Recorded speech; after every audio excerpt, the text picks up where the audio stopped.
Let's get it on. What's going on, Pick Dawgz family? It's your boy Wayne Scott from Pickdawgz.com. Over here in the YouTube world, we are #1 for sports betting videos and content. If you're new here, hit that subscribe. If you're liking what you're seeing and want more of these boxing videos, the best way I know that is for you to hit that like button.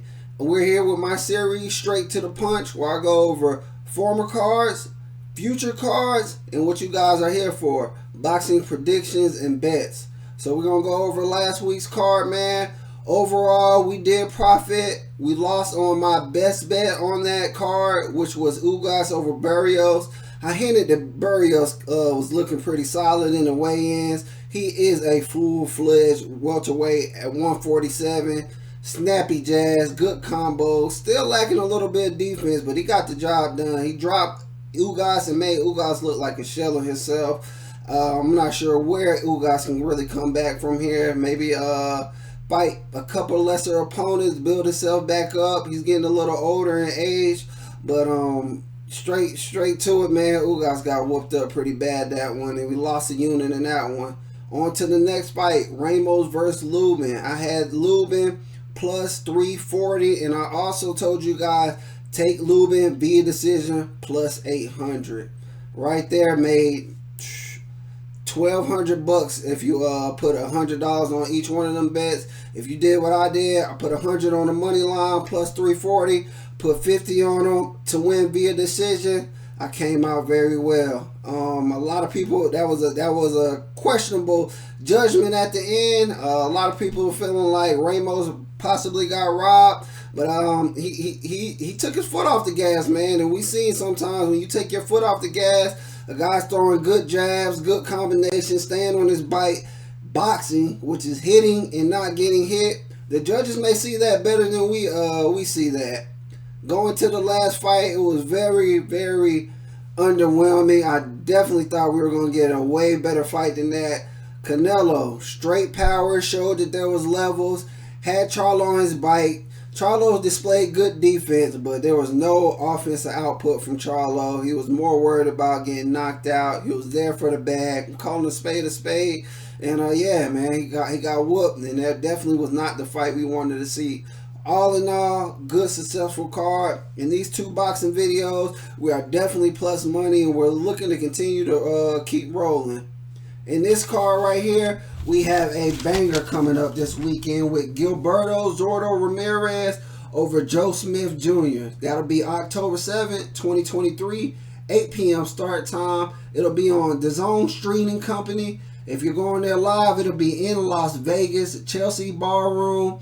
And this fight will be at Cruiserweight. Now, both of these fighters were at the 175 weight class beforehand. Zurdo's been having trouble making that weight, and now we're at the 190. We're even at a 190 catch weight because Zurdo has had so much trouble making that weight. I believe it'll be 194 is what they need to weigh in at. Zurdo, for those of you who don't know, he's 6'3", Mexican style fighter, 44-1 with 30 KOs. 32 years old, coming off an 11-month layoff after losing to Bivol. On the other side, we got Joe Smith Jr., 6 foot tall, American, 28-4 with 22 knockouts, 34 years old, coming off a 16-month layoff after getting stopped by Beterbiev. We're going to get into some points on Zurdo. As I mentioned, man, he was supposed to, he was off for 11 months, but he had a fight set up with Gabe Rosado where he missed weight. Showed me a little bit that he was undisciplined, and showed me that he really, to me, one of the #1 weight bullies in boxing, man. And now he's starting to fight at the weight that I believe he needs to be in. Will it translate? We'll definitely see with a fighter like Joe Smith in front of him. He's the DAZN fighter, Golden Boy fighter.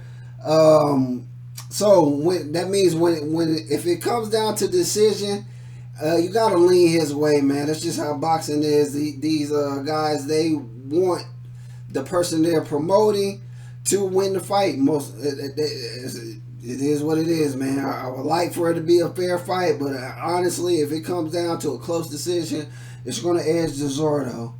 Zurdo, he's a bigger fighter. Good boxing skills. At a 1 to 10, I'll give him more of a 7. More brawler. To me, he's pretty slow, man. I don't like his speed, and I don't believe in his power. I know he has 30 knockouts on his resume, but I'm not the biggest fan of his resume. I'm not the biggest fan of Zurdo either. In general, I believe he's one of them fighters that are kind of push more. They're not push more, but I just believe he's not as good as what they're hyping. Pretty much, he throws a variety of punches, a little slower. Will he bring his Will he bring some power now that he's fighting at his natural weight? Maybe, but I really don't think he's just a power puncher. Heavy punches, yeah, but not really a power puncher. On the other side of that, Joe Smith. He does have the reach advantage, although he is a shorter person. This guy is strong as an ox. More so of the brawler. People don't really give him credit in boxing, but I think he's a decent boxer. Maybe like a 6.5 to Zurdo 7, but he's not as far off as people think when it comes to the boxing aspect. He does throw a good jab. Some fights he gets away from it. Not much of a feiner, so he walks into some punches sometimes. But all in all, man, he's a good fighter. One thing that I love about him is his willpower, man.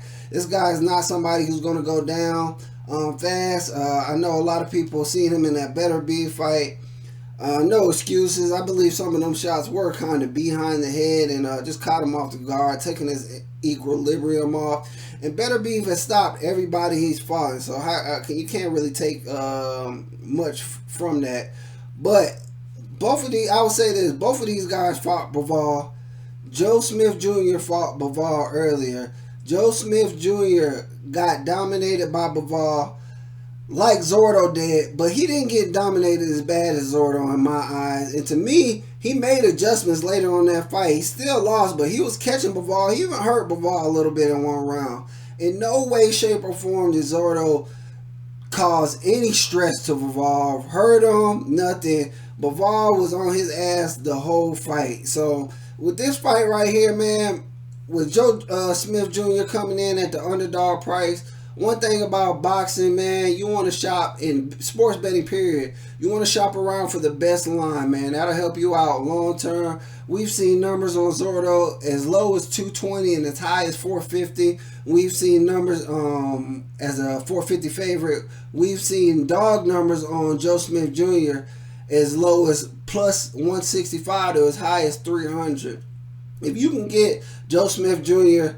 at 180 or better, because to me this fight is more not really a pick 'em, but maybe Zurdo minus 170, Joe Smith plus 130. But we're getting way too much odds on a live dog here, man. You're gonna make good money betting dogs in boxing, man, throughout the long term. I'm riding with Joe Smith Jr. here, man. I just think he has the better resume. He has more of the will to win, the stronger fighter to me, the faster fighter to me. Zurdo, like I said, good fighter, good combination, but I don't think he's been in there with nobody like Joe Smith Jr., man. I'm going with Joe Smith Jr. to win this fight at plus 200 to 300 even so, books. As I said, shop them lines. And there you have it. With straight to the punch.